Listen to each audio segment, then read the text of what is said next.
I guess you are concerned about transformation.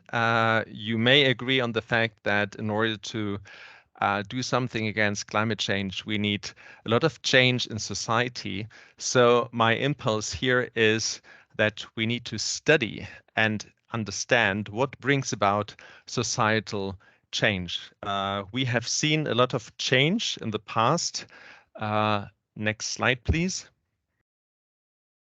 This is particularly true for many of the countries you are from, countries that have undergone fundamental change during the last generation. So we all have a feeling for that. We all have some knowledge.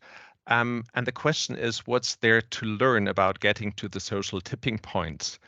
One question could be, can we accelerate change? And the following 4 slides are just illustrations. The first shows you the Lenin shipyard in Gdańsk in the year 1980, where the Solidarność protests started. We see on the next slide an image taken in the context of the Pride Parade in Prague 5 years ago, where the public utility has this rainbow flag on its drums. We see on the next slide that this picture I took last year in Vilnius in front of the presidential palace.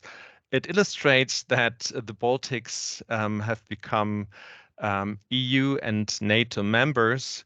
And there's also other types of social change shown on the next map. This is a map of smoking bans in Europe. So over the course of a decade between 2004 and 2016, a wave of smoking bans swept over Europe.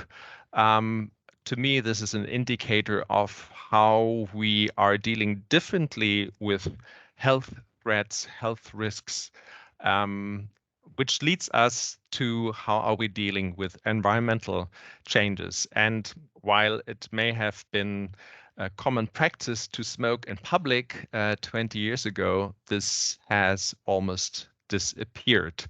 And that's good. And I think that should give us hope that we can motivate people for change.